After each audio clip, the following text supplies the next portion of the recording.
If you're watching the news right now and thinking, what does this mean for my retirement? I'm glad you're here. Because what I'm about to tell you is not what you're going to hear from the mainstream financial media. They're going to tell you to stay calm, stay the course, markets are resilient, and some of that is true. But there's a part of the story that they consistently skip over. And if you're within 10 to 15 years of retirement, that missing piece could cost you dearly. Let's talk about it. The Iran conflict has done something in a matter of weeks that economists were warning about for years. It has exposed exactly how fragile the global energy supply still is. Oil prices surged dramatically when the Strait of Hormuz, the corridor that carries roughly one-fifth of the world's entire oil supply, came under threat. That's not a small thing. That's the financial equivalent of someone blocking the main artery of the global economy. And when energy prices spike, everything else follows. Groceries, transportation, utilities, manufacturing, healthcare. If it moves, grows, or gets built, it costs more when oil is expensive. Now here's the part that applies directly to you. There's a risk in retirement called the sequence of returns. It sounds technical, but it's actually very simple. If your portfolio takes a significant hit in the early years of retirement, while you are also drawing income from it, the damage is extremely difficult to recover from because you're pulling money out while the value is down.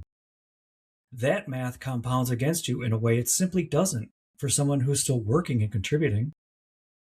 And a sustained energy shock paired with the inflation it creates is precisely the kind of environment that triggers that risk. Think back to the 1970s. The last time we had an energy crisis, inflation didn't show up and leave politely. It stayed for nearly a decade. People who retired into that environment, people who thought they had enough, were watching their purchasing power quietly erode year after year.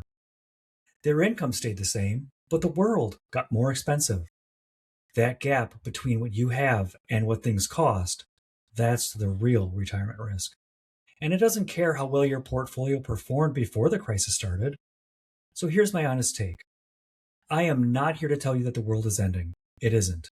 I am not here to make you panic. Panic is never a strategy. But I am here to tell you that don't worry, things will be fine is not a retirement income plan. The retirees who will get through this period and periods like it that are inevitably coming are the ones who built their plan for disruption. They have income sources that don't depend entirely on market performance. They have a buffer, a structure, a plan B that was already in place before the headlines started. If you are watching oil prices and geopolitical news and feeling uneasy, good. That unease is trying to tell you something. Listen to it. Use it to motivate you to get a real, honest look at whether your current retirement plan can hold up in the world we're actually living in, not the stable, predictable world we were planning for 5 years ago. I'm Robert Beck. This is what I do. If you want to talk through what your plan looks like under stress, reach out. The link is below. And if this video made you think differently about what's happening right now, subscribe. Talk to you soon.